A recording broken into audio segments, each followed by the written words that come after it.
Bonsoir et bienvenue à cette édition sur ESAE Télévision, le sommaire. L'OFR, Organisation des femmes républicaines, a officiellement vu le jour il y a quelques jours. Dédiée aux femmes au sein du parti Bloc républicain, cette entité a plusieurs objectifs. Dans ce journal, la porte-parole de l'organisation, Judith Glidia-Tiakbe, en parle. L'association de style Les Élites de la Mode a doté l'Union des professionnels des médias du Bénin ce mardi de matériel de protection contre le coronavirus. La maison des médias de Cotonou a abrité la cérémonie de remise. Les relations mère-fille ne sont pas toujours faciles. Nombreuses sont ces filles qui ont du mal à se confier à leur génitrice. Mère et fille, on parle dans cette édition. Chaque enfant qu'on enseigne est un homme qu'on gagne. L'école est le lieu par excellence de l'éducation. ESAE. Étudiants, étudiantes, nouveaux bacheliers, parents d'élèves, une raison de plus pour choisir l'excellence. Et oui, bénéficier des demi-bourses et de réduction de scolarité à ESAE. Payer 250 000 au lieu de 500 000 en licence 1, 2 et 3 sciences juridiques, économiques, de gestion et en journalisme. Et pour les 100 premières inscriptions en administration des finances et administration générale, bénéficier d'une réduction et payer 400 000 au lieu de 500 000. En master 1 et 2, 500 000 au lieu de 800 000 en administration des affaires, 600 000 au lieu d'1 million en journalisme. Faites partie des 100 premiers inscrits en administration des finances et administration générale pour bénéficier de la réduction. Payez 800 000 au lieu d'1 million. À ESAE Cotonou et Parakou, la rentrée est effective. Le dossier d'inscription est disponible en téléchargement à l'adresse suivante: www.esae.bj/ESAE 2019 ou renseignez-vous à ESAE Cotonou au 96 80 55 11 98 98 14 00 90 93 65 21 à ESAE Parakou au 96 68 16 14 97 77 51 47 à ESAE, l'épanouissement et le développement est au cœur de notre succès. ESAE, l'excellence a un nom.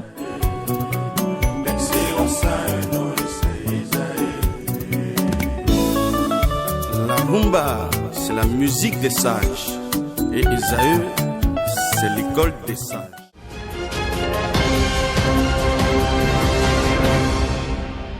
L'Union des professionnels des médias du Bénin UPMB a bénéficié de lot de masques de protection offerts par l'association de style Les Élites de la Mode ce 15 septembre à la maison des médias Thomas Méançon de Cotonou. Le bureau exécutif national de l'UPMB a profité de l'occasion de la remise pour mettre ces masques et quelques flacons de gel hydroalcoolique à la disposition de tous les organes de presse. Invité compte rendu signé Carles Kitome. Merci à toute la délégation des élites de la mode, à tous les membres de votre association, à tous les ouvriers qui ont travaillé pour que on puisse obtenir 500 masques au profit de l'Union des professionnels des médias du Bénin. Je voudrais vous renouveler une fois encore nos mots de remerciement et surtout vous rassurer que nous allons faire bon usage de ce don que vous nous avez offert. Faire bon usage de ce don, c'est de faire en sorte que les acteurs des médias puissent en bénéficier. Et tout à l'heure, vous aurez la preuve qu'effectivement les acteurs des médias vont en bénéficier parce que nous avons invité plusieurs professionnels des médias qui sont ici avec nous, qui représentent leurs différentes rédactions, qui vont partir d'ici avec des masques. C'est vrai que quand on dit 500 masques, a priori, ça fait beaucoup. Mais il faut reconnaître qu'il y a un nombre important d'acteurs des médias qui exercent au Bénin. Sur l'ensemble du territoire national, on a plus de 500 professionnels des médias. Mais nous travaillerons à faire une répartition judicieuse.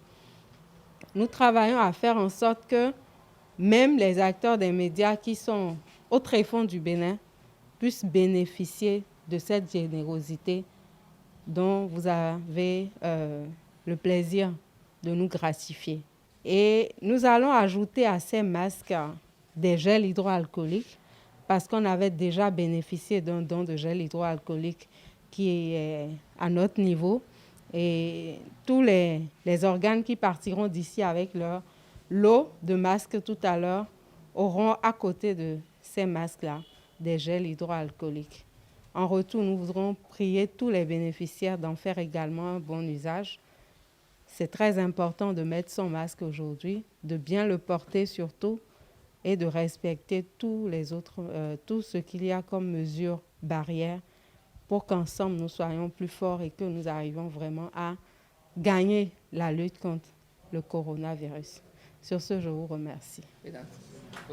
La présidente de l'UPMB a promis tout mettre en œuvre pour que tous les professionnels des médias puissent en disposer et qu'ils en fassent bon usage. Le bloc républicain a porté sur les fonds baptismaux le samedi dernier à Cotonou l'organisation des femmes républicaines OFR, l'une des structures importantes pour le fonctionnement du parti. Les femmes républicaines davantage engagées pour le développement du Bénin. C'est autour de ce thème que le congrès constitutif s'est déroulé conformément aux dispositions statutaires en ses articles 54, 55 et 56 sous l'égide du secrétaire général national, le ministre d'État Abdoulaye Biotchane, 72 heures après la création de la dite entité. Sa porte-parole, Judith Glidia, est revenue sur les objectifs et la mission de cet organe lors d'un entretien accordé à Setonde Larius à Diaguinon. L'organisation des femmes du Bloc républicain est née pour permettre aux femmes de participer à la vie politique nationale dans la logique des orientations du Parti Bloc républicain. Nous devons animer donc la vie politique pour permettre au Bloc républicain de devenir le parti le plus grand et le plus rayonnant du pays. Nous devons organiser les femmes autour des idéaux du parti et par rapport aux préoccupations contemporaines et permettre à ces femmes-là d'avoir les formations nécessaires qui vont les amener à répondre aux sollicitations du marché et du contexte actuel.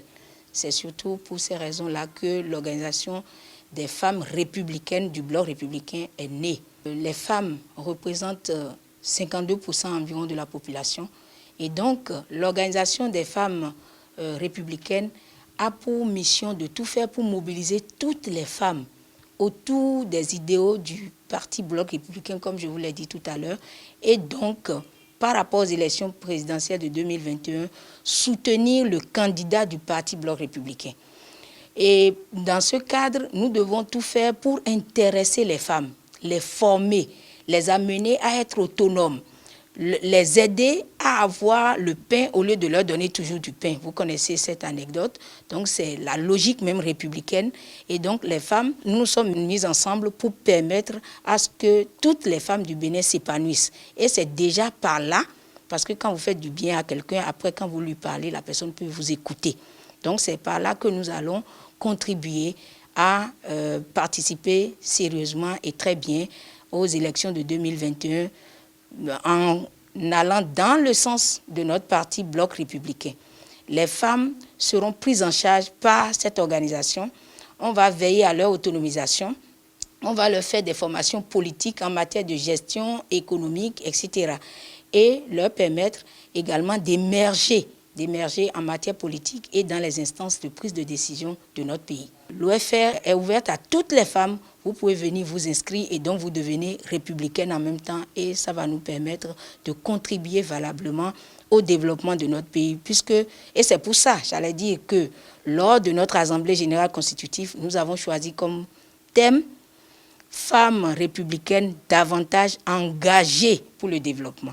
Dans les prochains jours, la coordination nationale provisoire de l'Organisation des femmes républicaines, présidée par Alimatou Badarou, va mener une panoplie d'actions afin d'aguerrir ses membres, en perspective de l'élection présidentielle de 2021. Retrouvons la porte-parole Judith Glidia Tiakwe qui décline la feuille de route de l'association.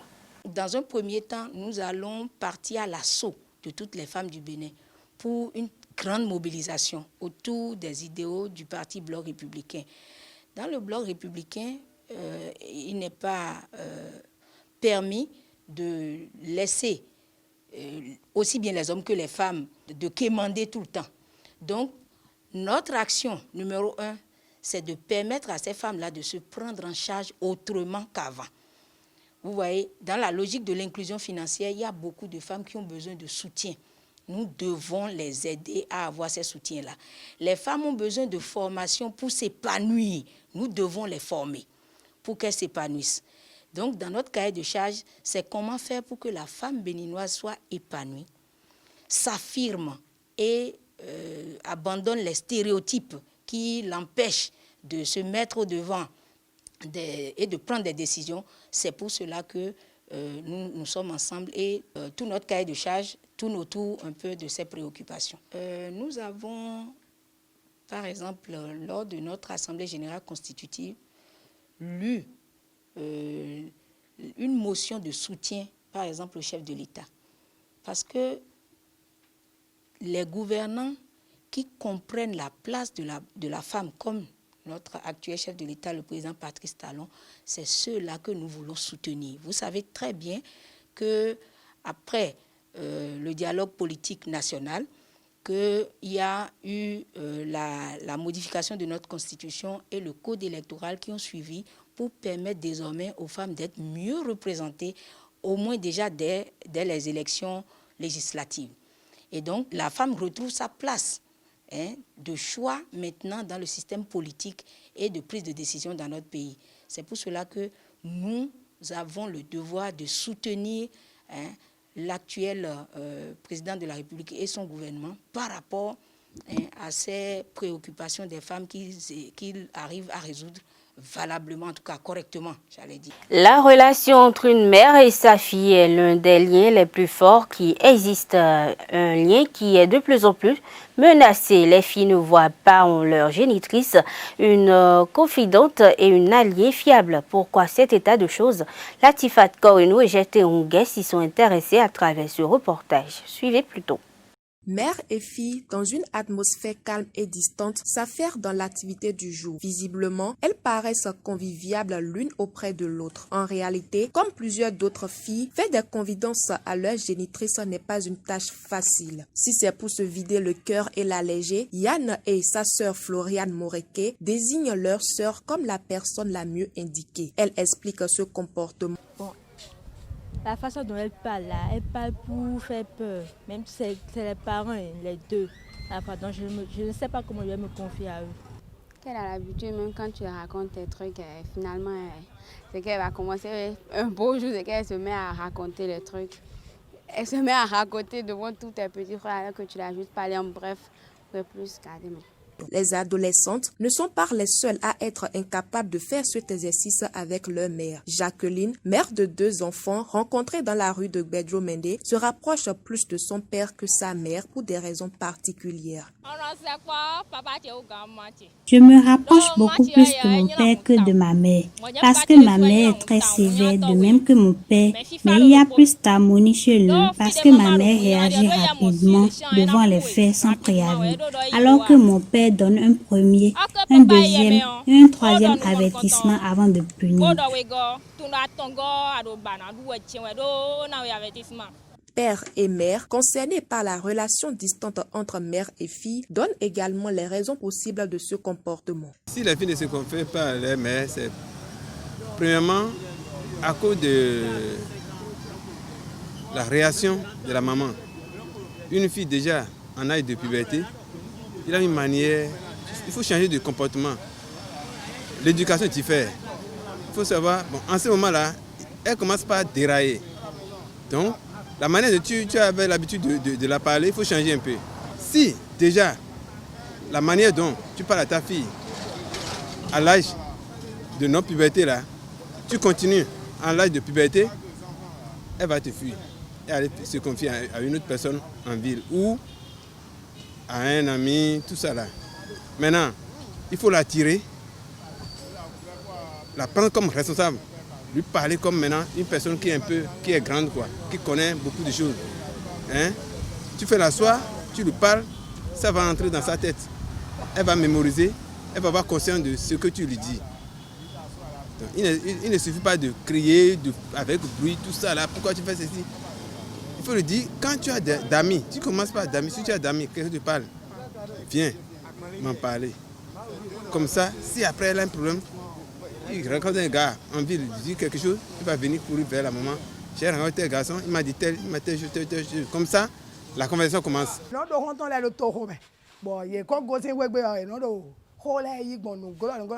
Elles sont des amies au dehors qui sont leurs confidentes et qui les conseillent.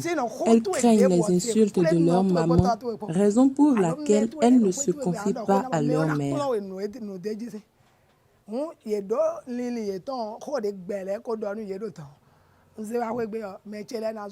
Certains parents, conscients des effets que cette relation distante peut avoir dans la vie d'une adolescente, invitent chaque parent à la patience. La Commission électorale nationale indépendante CENI de la Côte d'Ivoire a rendu publique la liste des candidats retenus pour la présidentielle du 31 octobre prochain. Cette liste rejette la candidature de l'ancien président Laurent Gbagbo et celle de l'ancien Premier ministre et président de l'Assemblée nationale Guillaume Soro, une situation qui pourrait susciter des tensions étant donné que les partisans de ces deux candidats rejetés et d'autres de l'opposant s'opposent au troisième mandat du président sortant Alassane Ouattara. L'enseignant des universités spécialiste de relations internationales Draman Bouko a commenté les probables conséquences de cette crise latente au micro de Lariosa Diagbino quelques semaines avant l'annonce de la CENI.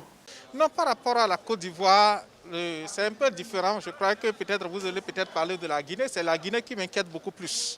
La Guinée-Conakry qui m'inquiète beaucoup plus, où la Constitution n'a pas été du tout touchée. La Constitution n'a pas été révisée et le président qui, en réalité, c'est là-bas le problème se trouve au niveau de la Guinée. Par rapport à la Côte d'Ivoire, je reviens là-dessus, il y a une nouvelle Constitution qui a été adoptée, qui remet les comptes à zéro. Et là, c'est différent. Peut-être ce à quoi nous allons assister, moi je ne pense pas, peut-être, et je ne souhaite pas qu'il y ait violence. Les séquelles de 2010-2011 n'ont pas été totalement pensées. Les blessures de 2011 n'ont pas été, 2010-2011 n'ont pas totalement été pensées et guéries. Je crois que quelque part, peut-être, le peuple ivoirien qui ne veut plus retomber dans l'escalade de la violence, peut-être va essayer de jouer le jeu du Sénégal.